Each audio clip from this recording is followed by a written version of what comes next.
Amy, let me tell you about a magical place that is so exactly designed to be enclosed space, year-round fun for the whole family that I bet you already know what I'm going to say before I even say the name. Let's say it together on 3. 1, 2, 3.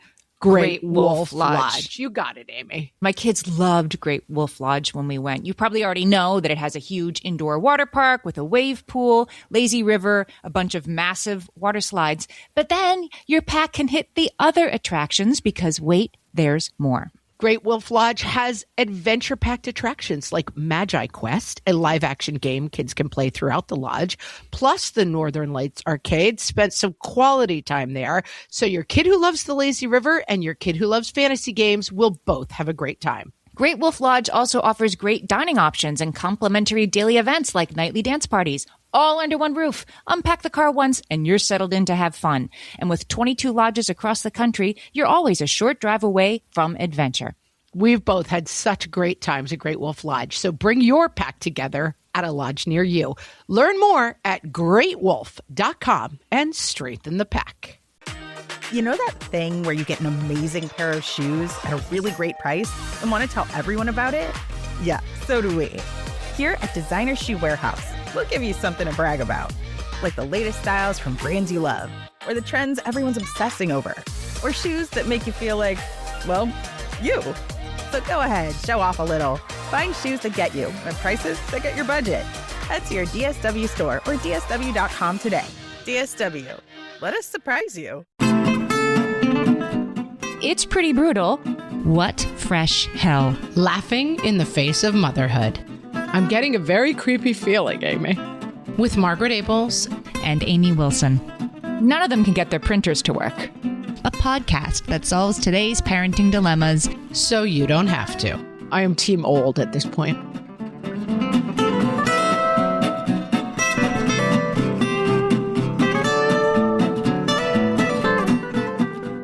Hello, everyone, and welcome to What Fresh Hell, Laughing in the Face of Motherhood. This is Margaret. And this is Amy, and today we're going to talk about when we've got to take care of our parents and our kids. I believe they call it sandwiching, Amy. Yep, we're going to start there with a little etymology lesson of sandwich generation.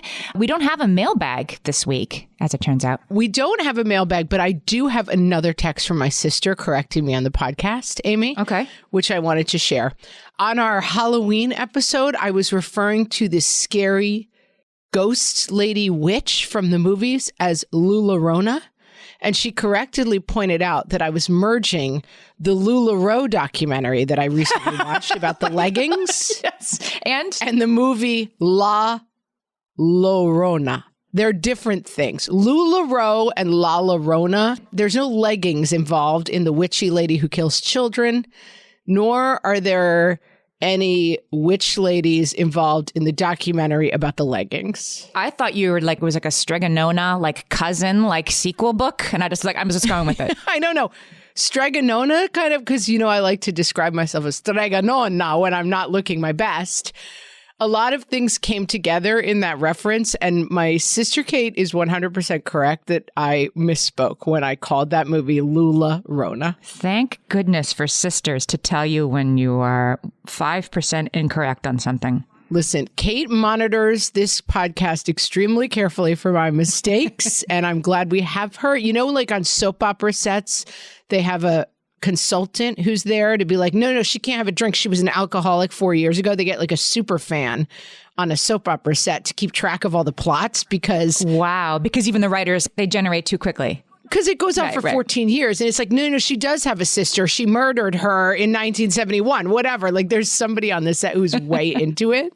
Game of Thrones. My husband could do this job for Game of Thrones. Like, no, that blacksmith can't have that sword. He lost it in the river in episode 2. Mm-hmm. That's the role that my sister plays for the What Fresh Hell podcast. All right. Good for her. I'm glad you're out there, Margaret's sister. You know that I am. This week, I have a lot of research. I've brought the receipts this week. We're going to talk about this because this is a real issue, taking care of our parents and our kids at the same time. If you're not there yet, I'm not really there yet. We will be one of these days. There's demographic reasons for that. And so let's get into it, right? Let's dive in, Amy. You were saying before, like, this is the sandwich generation. So that was that's where I started. Like, okay, who came up with the sandwich generation? When did that start becoming a word? It was a social worker named Dorothy Miller. She wrote an article back in 1981.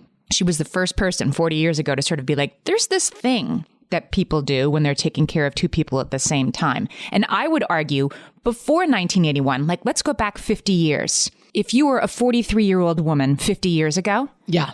You probably had all your kids out of the house in college. You know, you had two, right? Because you had your kids at 20, right? Yes. And both your parents were gone. Right. Because they died earlier. Yes. So now 43-year-old has an 83-year-old mom who just broke her hip and a preschooler, right?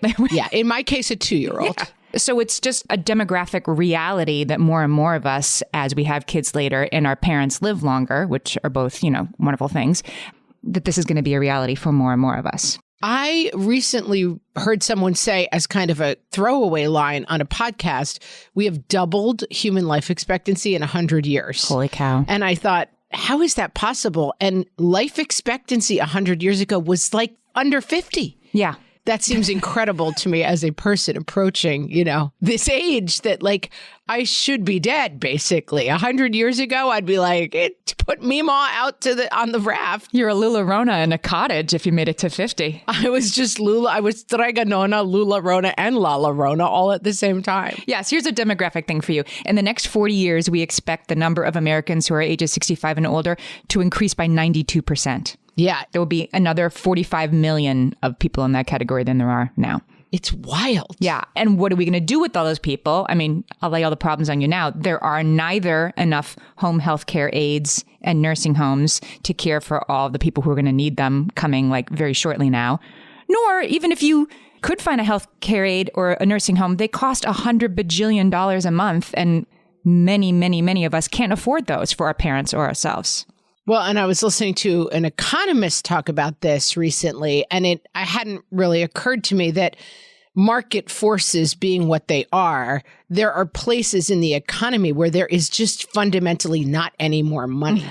So unlike a store where like you can gather mass amounts of customers and then you've got 100 people paying the cost to ship this product, whatever it is, that the market, the buyers are vast and the providers are few, so there's a lot of money floating around, that in elder care, it's one provider and one customer. And so it's just very hard for there to be any more money. Like, people in elder care are not well paid. No. It's a low-paying job. Hard, right. But it's extremely onerous, yes, financially. Yes.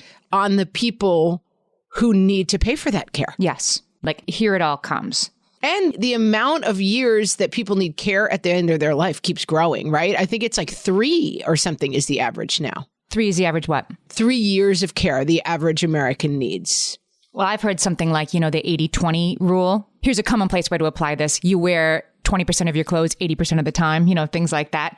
You spend 80% of your lifetime health care in the last 20% of your life, and perhaps the last 2% of your life. It gets more and more expensive as you get older. That's right. Because, all right, so I looked it up just so that I would have it right. The average length of stay is 28 months, median being 22 months in assisted care.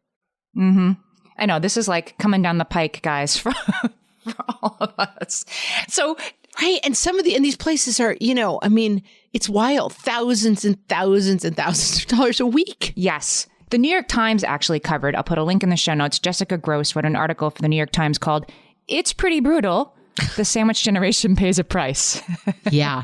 Yeah. Wow. I feel like last episode we were like, how can we be a little less depressed? And now we're like, here's a super depressing episode, friends. Here's a super depressing episode. I mean, it's depressing and then like, yeah. So the story, she covers a mom from Maryland. She's a single parent. She's in her early 40s. She has twins. One of them has autism, like early childhood, like kindergartners.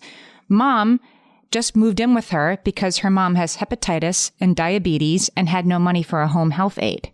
So this is a single mom, kid with special needs, mom with special needs, covering it all, not just with, you know, her hours, but also with her money. She was doing things like cutting out her cable bill so that she could afford her mom's ventilator because of these Medicare problems. So, I mean, we have to do better by one another than we're doing. But I want to sort of look at why this is hard I mean, it's hard, why it's especially hard on women, and then maybe, what we can do to make this a little easier for ourselves if we're in this situation and for our friends. I'll take it, Amy. So far, I'm just really, really anxious and depressed. So if that was your aim, you knocked it out of the park. It's like, this is your hardest hard. So if you're listening and you're in this situation, like, yeah, it's as hard as you think it is. And you don't have enough time. You're actually correct about that. So like the support of this is as hard as you think it is sort of where we need to start. And I will say also, just so that we add all the depressing bricks on the pile before we start, families are also often kind of blown to the wind. So I know a lot of people for whom this is happening, and the mom is 18 states away. And like they're trying to manage it from a distance. Also terribly hard. Or your sister is 18 states away and, special guest stars once in a while to tell you you're doing it wrong and it shouldn't be that way. Yeah, there's a host of problems here. Yes. So Dorothy Miller, 40 years ago, discovered this sandwich generation. And she said the position of the children of the aging, that's what she's calling, the woman who's in this position, exposes them to a unique set of unshared stresses in which giving of resources and services far outweighs receiving or exchanging them. Okay, so give that to us in English. That you have stresses if you are in this position that are unshared. Yes. And you are giving far more than you are receiving. I mean, bingo. You mean because you're the caretaker in both situations, both to your kids Yes. and to your parent. Exactly. In both situations, you are giving more than you are getting back. Not because people are bad people, but because you are in this situation. And it's an unshared stress, even with a supportive spouse, even with a sister down the street who does everything she can. It's an unshared stress if you're in this particular situation. And I'll take that another exit further. It's a heart-based stress. It's a stress. It's a love-based stress. Unlike at work where your stress is like, can we get the reports to the manager in time? Let's see. Like there's a certain distance from that stress.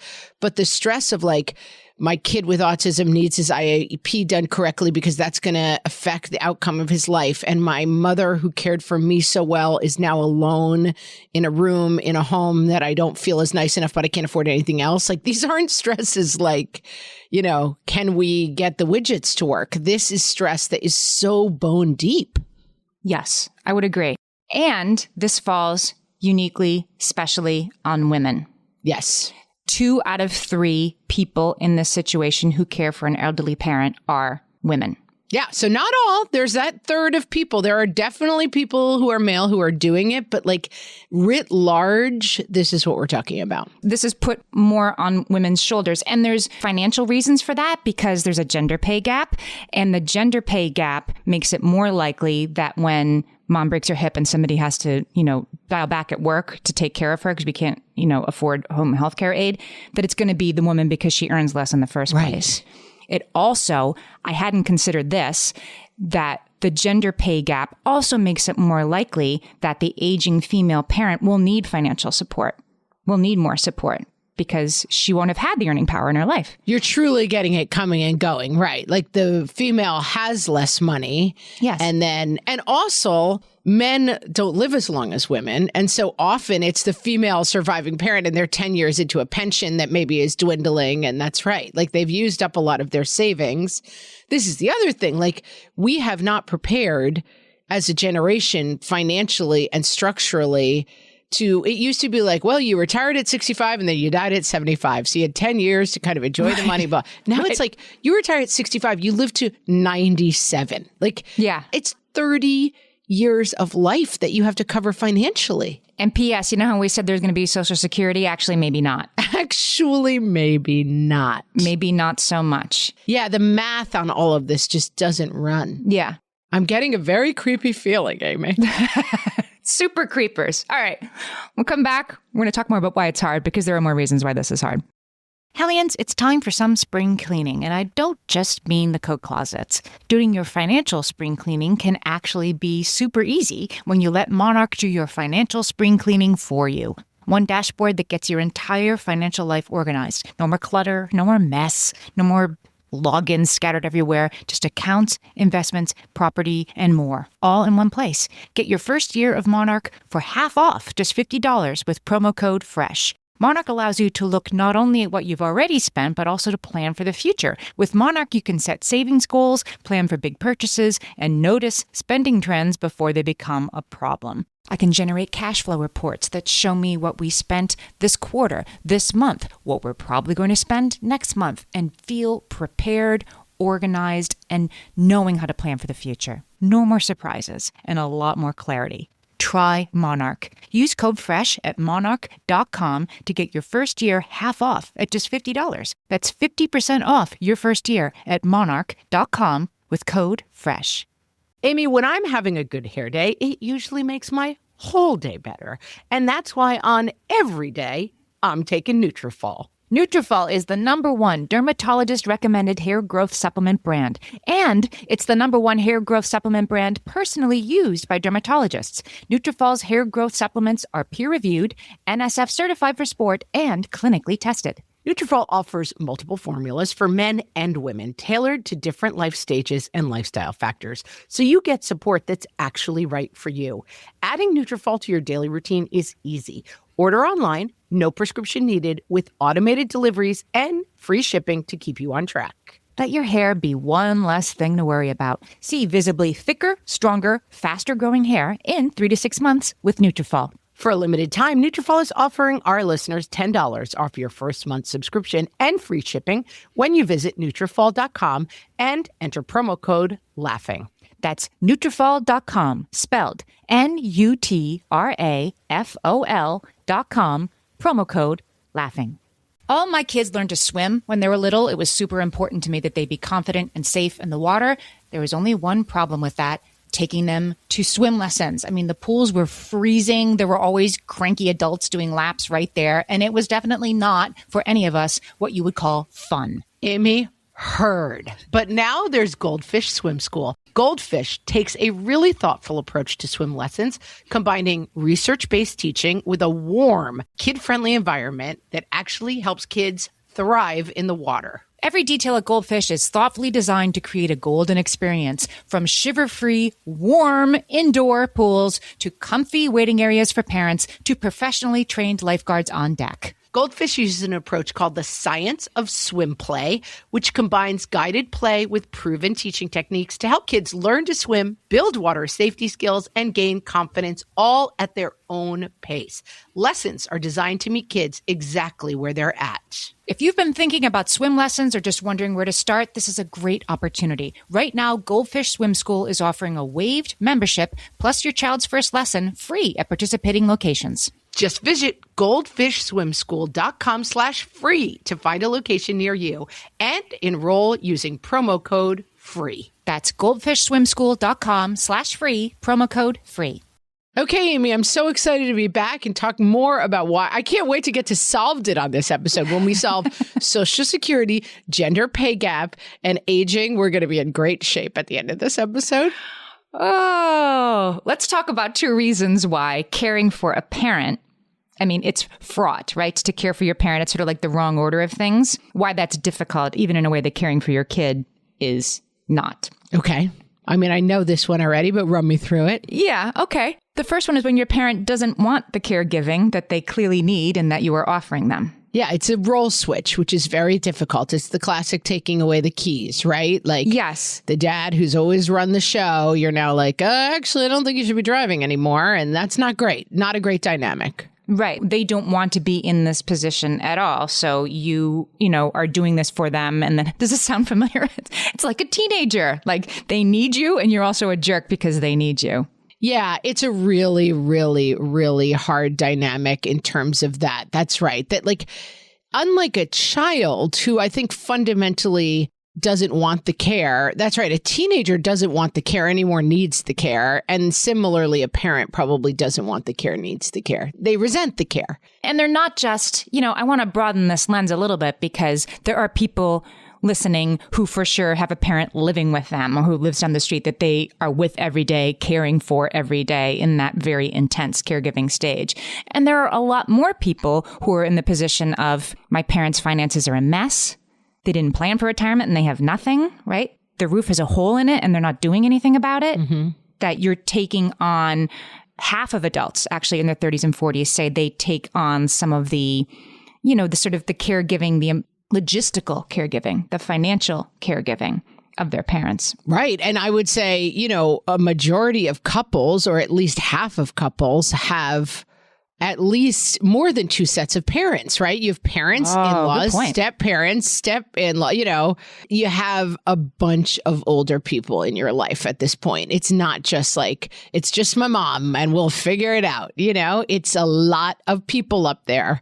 And the chance that if you've got two sets of parents, both you and your spouse have two sets of parents, meaning your original mother, father have split and have new spouses, the chance that all 8 of those people are financially sound and making good choices and have planned completely and are going to take care of themselves in retirement, not great. None of them can get their printers to work. Well, right? that's the least of it, for God's sakes. That's like 6 households. You've got to be changing the ink once a month. Changing the ink and helping them set up the Zoom. Exactly. Yeah.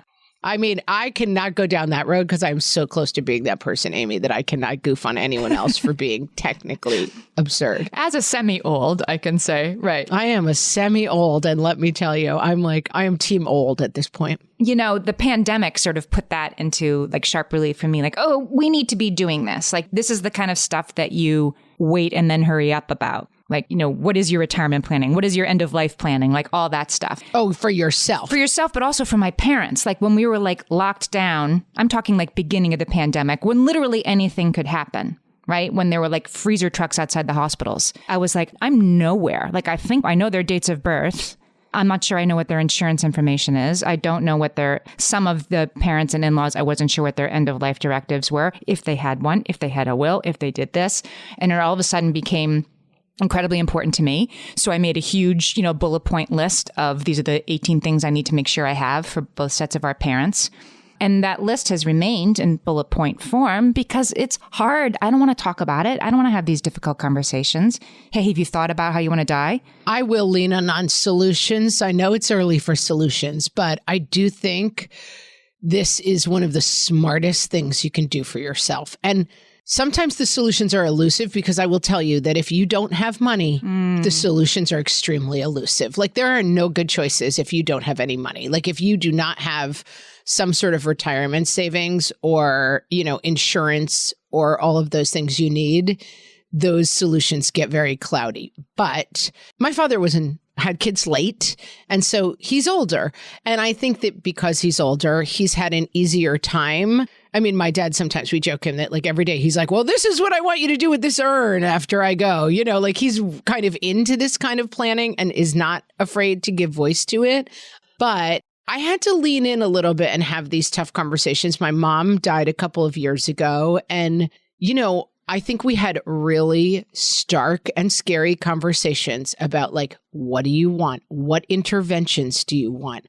What does it look like for you to have a successful death? I mean, it's a scary thing to say to your mom, but leaning into those things, I created a Google Doc at some point. Something happened. I don't remember what the inciting incident was, but something where I either couldn't get in touch with my dad or he ended up having to get something done medically and I didn't know the information. I created a Google Doc and I said, what are your neighbors' phone numbers? What is the name of your doctor? What is, and just write down all of this information for me so that we have it. Like, who is the executor of your will? Who holds all that information? What are your passwords for all of your accounts? And those kind of conversations are difficult, but the technicalities you can always sort out. If somebody dies, you can take a couple of months to be like, believe me, shutting down my mom's Facebook account was like a week of my life, but you can do it. Would it have been easier if I knew where the password was written down? Yes. What you can't do is have a parent who needs a feeding tube and 4 siblings and nobody knows the answer to whether or not that's the right next step. Yeah. And if you are willing to sit down and have these really hard conversations, what does a good day look like for you as a person in very ill health when you're older? Like, okay, you can't leave a hospital bed, but we can come visit you. Is that good to you? I mean, really hard conversations, but having them is so worthwhile. I guess it kind of reminds me of the things we've said about having difficult conversations with kids recently, that like talk, you don't have the talk once, you have 100 that talks and you have them in little ways. And this seems like a huge thing to bring up. And so it stays on the shelf. This needs to be a conversation you have early and often, and not just about like, do you want to be cremated? But the New York Times article suggests that if you think that you're going to become your parents' caretaker, if you think they're going to need help with their finances, start talking about that now, because the expert in that article was suggesting it might take a while for them to start saying yes. Like this is a journey for them too. Absolutely. It's hard for you to be like, how do you want to die? It's hard for your parent to countenance thinking about that. And so you have to have a couple conversations, and they don't want you to be in charge of their bank account. They've been writing checks for 50 years. They know how to do this. And okay, but mom, there's a thing called Zelle now, whatever. You start to do that in little ways, and you do it again and again so that the handover becomes a little, I don't know, a less fraught, because it's going to be fraught anyway. It's going to be so fraught. And I think that in general, I mean, I tend to be the person who's like, I got this. Sit down, everyone. We're going to talk. You're dying and let's do that. You know, like I can be a little bit, you know, I can come in a little hot sometimes on that stuff. But I do think that also you have to be respectful of that person's role, that like I tend to come in and take over a little bit and like, this is how we're going to do it. And if somebody's not ready for that, it's fair. They are still the parent. They deserve a tremendous amount of respect, hopefully, if they've been a good parent.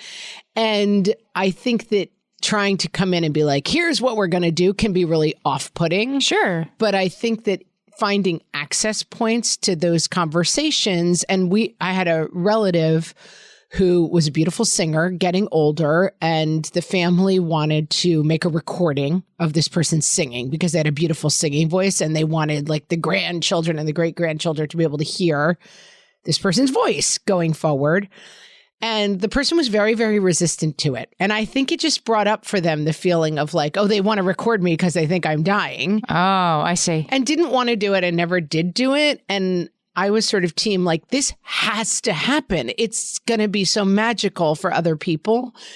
But it was sort of a good lesson in like, you can't push people to do things they don't want to do, no matter who they are, no matter if you know better, no matter if they're older, no matter if you think it's for the best.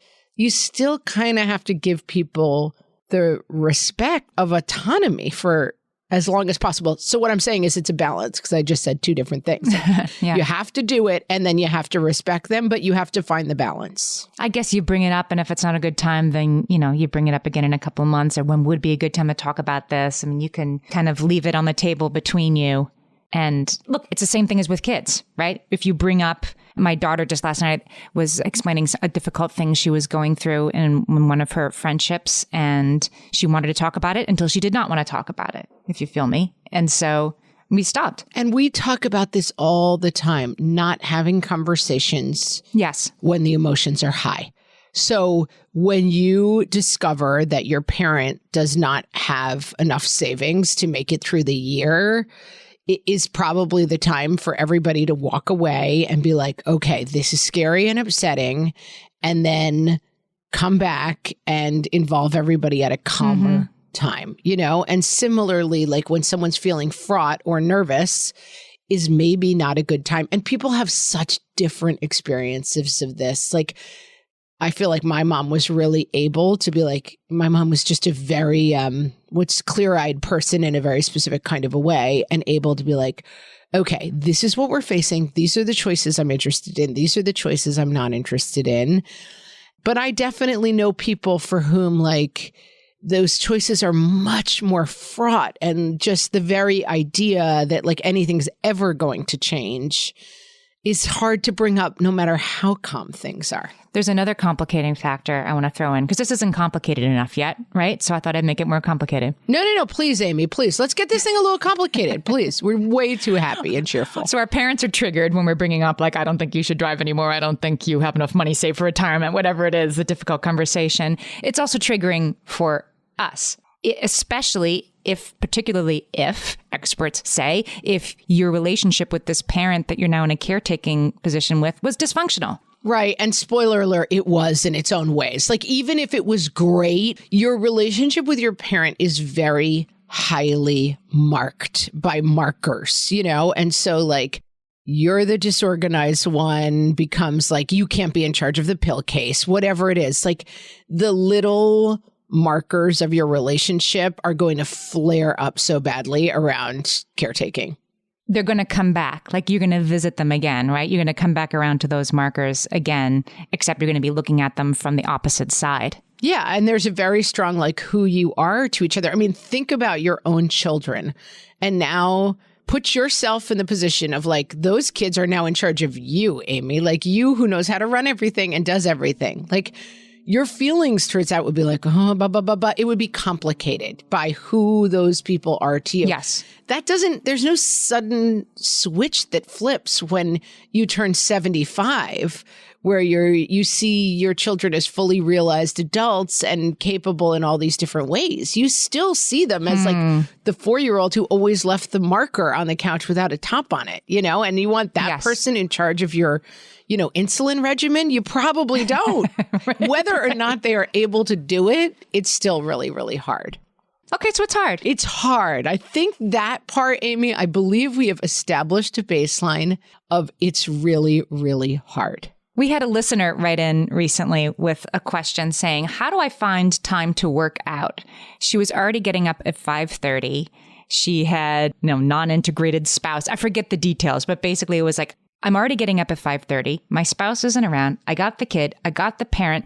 I get up at 5:30. So when am I supposed to work out? And, the answer is you're not. Like, I don't know when you're supposed to work out. If you're in this position where you have kids you have to take care of and parents, there actually literally is not enough time. It isn't like you could be writing that novel if you really wanted to. There is actually not enough. Rise and grind does not apply, guys. Rise and grind. Rise and grind. Right. Want it more, try harder, get up earlier. It is not sufficient to meet the demands of this moment. I was going to say, and so the thing that gets paused is, your mental health, your physical health.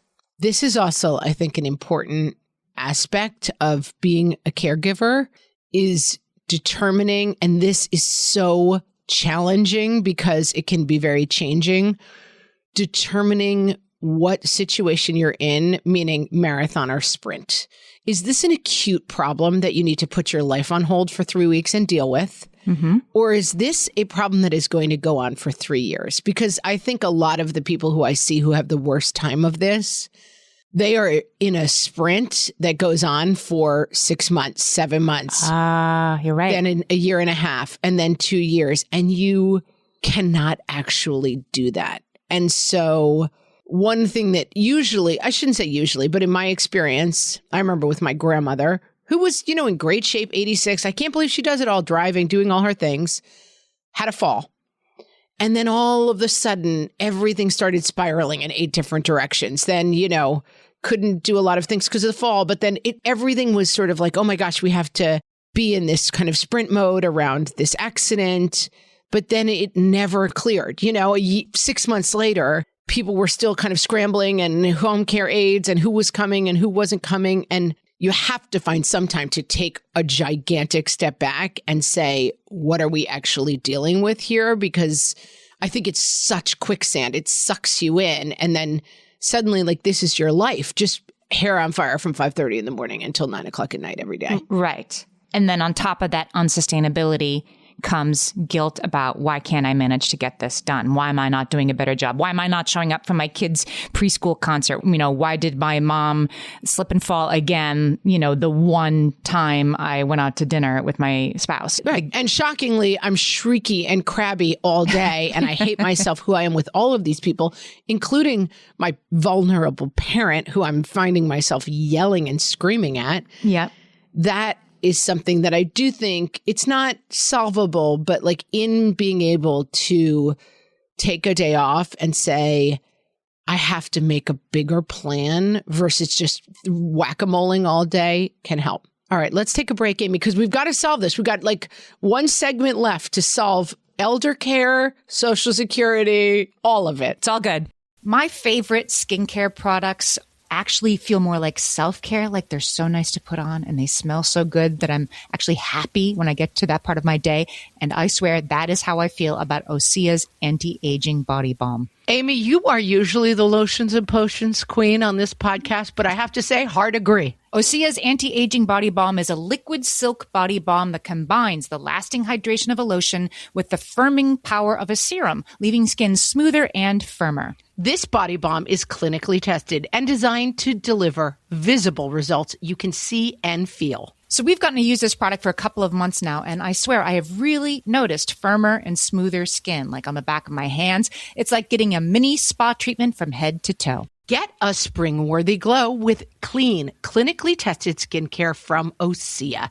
And right now, we have a special discount just for our listeners. Get 10% off your first order site-wide with code FRESH at OseaMalibu.com. That's 10% off your first order with code FRESH at OSEAMalibu.com.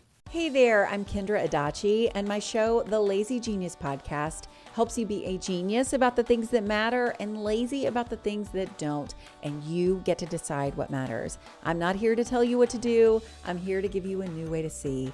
Episodes of the Lazy Genius Podcast are full of compassionate time management tips and permission slips to do what makes sense for you. New episodes drop every Monday.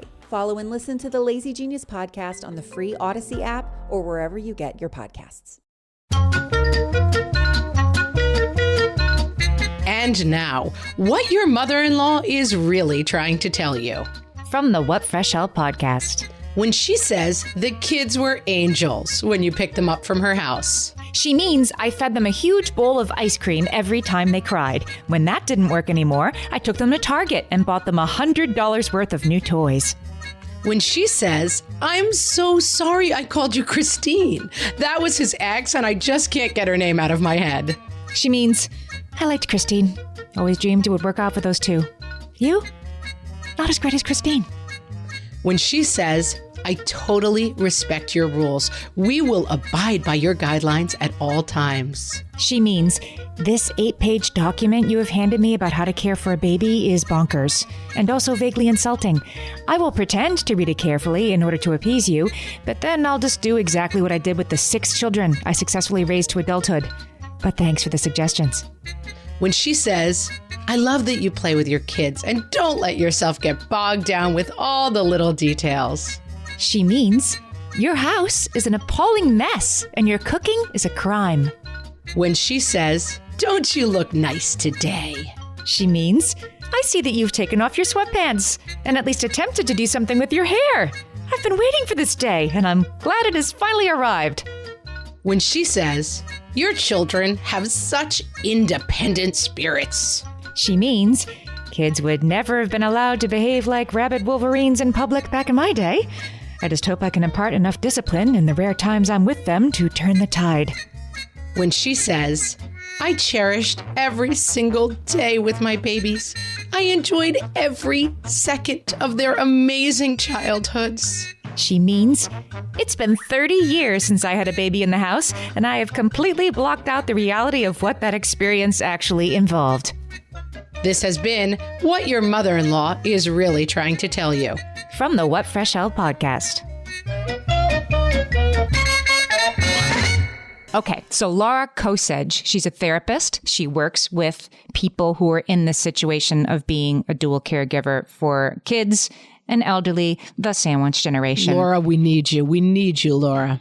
She has a couple of ideas. These were from an article in One Medical. I'll put the link in the show notes. The first one is that prioritizing your self-care is crucial because if you don't prioritize your self-care, that can lead to, heart disease, diabetes, addiction issues. Like if you don't take care of yourself, you're not going to be able to not only take care of other people, but take care of yourself. So you actually need to prioritize self-care. Don't put that walk that you used to do with your friend on the back burner. You should actually put it first and lose the guilt about it because she argues it's actually as important as all the other stuff that you're doing for other people. Oh, it absolutely is. And hear us, because we've talked a lot about this on the podcast. Self-care doesn't mean like, I get a manicure. Self-care doesn't mean, maybe it does for you. Maybe it does. Right. Exactly. Self-care is one of those words that I think becomes kind of buzzy and it means like, I'm going to get a massage gift certificate, whatever. Self-care could mean, I need to put getting 8 hours of sleep a night at the top of my list. Nothing gets in the way of that one thing. Right. Everything else I will deal with, but that does not change. Right. It might mean watching TV and it might mean not watching TV, right? Whatever it means for you. She defines self-care, I like this, as any activity that slows down the tempo around you and provides a break. Like for me, going to get a manicure, it's like getting my teeth cleaned or something. Like I'll do it, but it doesn't fill my cup. And she also says, like, start small. Do not let this be the thing you feel guilty about. Like, I should be, riding the bike 4 times a week. Ride for 10 minutes once a week. Start very small. Do breathing exercises in the pickup line. Like, give yourself one little thing. Go to bed 15 minutes earlier tonight, because that's better than nothing. And the most important part is to lose the guilt, as if you're somehow taking away from one of the people you're taking care of when you take a nap when somebody else is there to watch the kids once in a while. Yep, I agree. I have another idea around this. I think these modes, we can kind of armor up and close in. Like I have to just burrow like a slug, not a slug. What is it called? Like that little armored beetle that rolls into a ball, like an armadillo? Well, yeah, but there's a bug version of that. But yes. Okay. Armadillo or type bug. Yes. Yeah. Like a turtle. Like I have to just get in my shell, hunker down, right, bang through this situation. And having, dealt with this myself, 2 things. Number 1, resist that temptation. I think it's always more helpful to sit down with your kids and say, listen, I know that grandpa has been sick and I'm very busy there. I know it's hard because I'm away a little bit more. Like, talk it out. And I really could use your guys' help around the house more, rather than like turtle shelling in and like, I'm just going to snowplow through. I'm using 86 different metaphors, but you know what I mean? Like, I'm just going to plow through this by myself. Allow that vulnerability. Allow it with your spouse. How can you help me more? This is a really tough situation that I'm in. The other thing is, we've talked some, and I think there's a lot of sexism and other stuff around it about maternal gatekeeping. I'm the only one who can. I'm the only one available to. I would watch that in terms of being the caregiving gatekeeper too. Like, I am the person who understands how this is done. And if you find yourself, especially in a situation, if you have siblings and other people, cousins, neighbors, other people who can help, it's like working from the place of maximum generosity, which we talk about in dealing with other people. Work from the place of maximum vulnerability in terms of like, we need meals. Who can provide them? I need a week off. Who can fly in? I need help. And this is like, and you may have to outline to people how they can help. Yep. But be careful of the story of, this is my mom or my dad, and I just have to do it all, and it's so unfair, and no one helps, and the people who are far away aren't helpful, and they don't this and that, and really let it become, the problem is X. How do we get over this gate? How do we get under it? How do we get around it? I had this conversation with my mom quite a bit when she was very, very sick. What are the absolutes, She obviously was not happy, was very, very ill and not feeling well. And we would sometimes start the day like, okay, what don't you like? Well, I don't like having other people caring for me. I'm like, sorry, that is not an option. Like, that's not possible to get out of the situation. So what else? And some days it would just come down to like, a Haagen-Dazs vanilla milkshake would make me feel better today. And it's like, we're going to put that in the win column, but be very frank about what are the problems and who can solve the problem. And if the answer is always only me, you got to look at that a little bit. Yeah. Laura Kosiaj, this therapist, says that another tip she had, which I guess is sort of related, is that you have to be honest when you're hitting your limits. And this is something it's hard for me to do. It's even beyond the like, I need a break and somebody has to come in for a week. It's just the I need a break part. Like admitting that to myself, that I have hit the limit of what I am able to do myself when I'm in one of these sort of intense caregiving moments is very hard for me to admit, because I feel like I should be able to handle it all. A better parent would be able to. Well, and you and I talk about in business, we talk a lot about like, we're constantly kind of looking at our systems and saying like, okay, this system is a problem because like only one person looks at it. And if they make a mistake, there's no check. And so and we're constantly revisiting our systems. I think what's hard is that we don't set up systems because we don't want to admit that the thing is happening.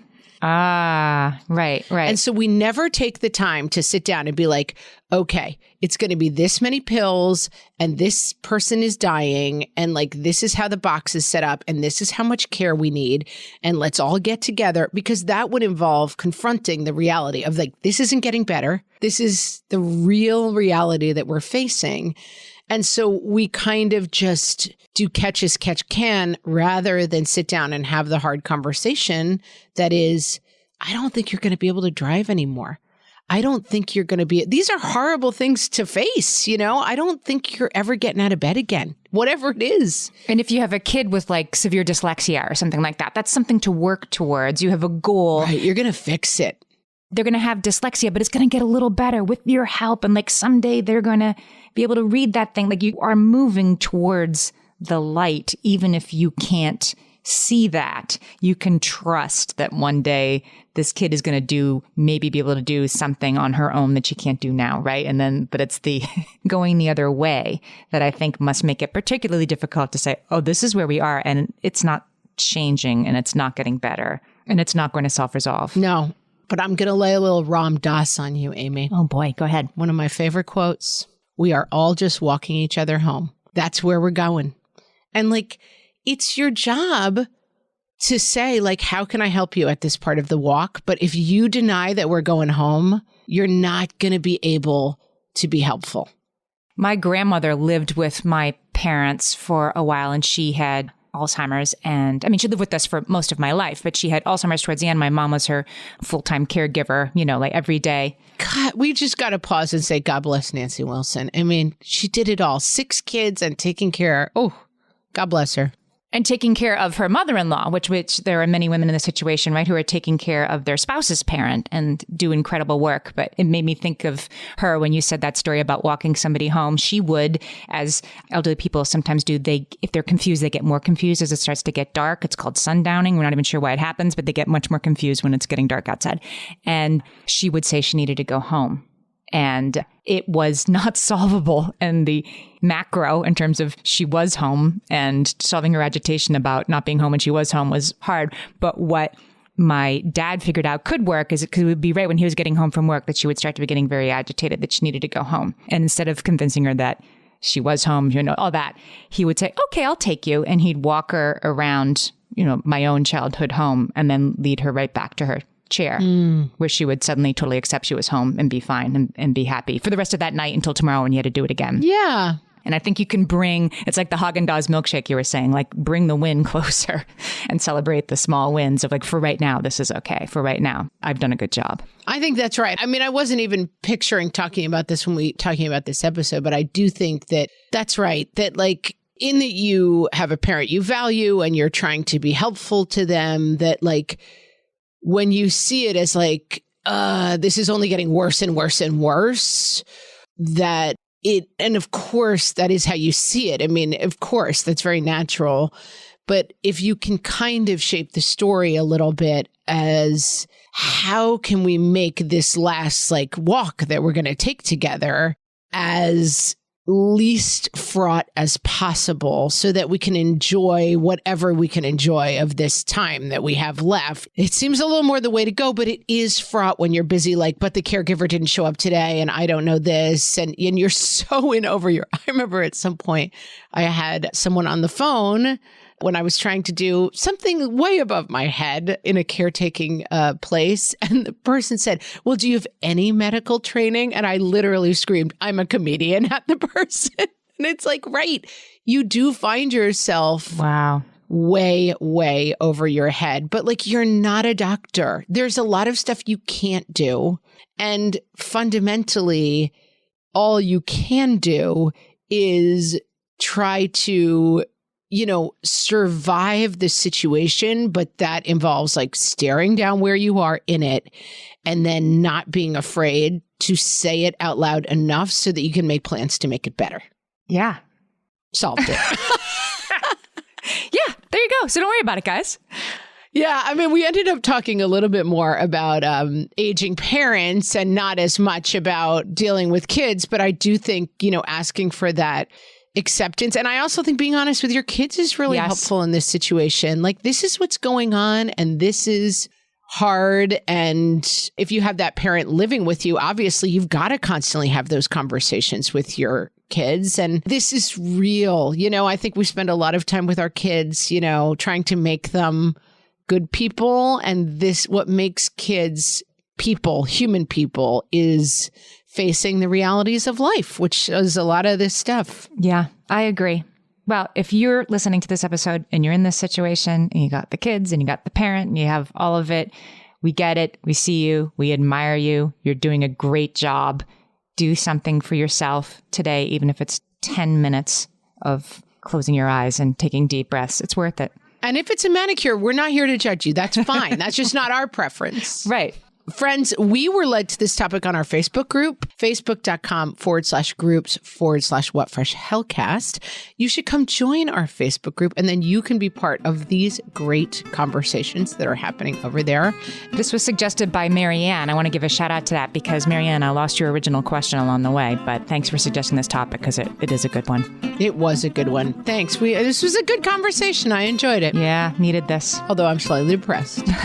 All right, we'll talk to you next week, friends. Thanks. So long.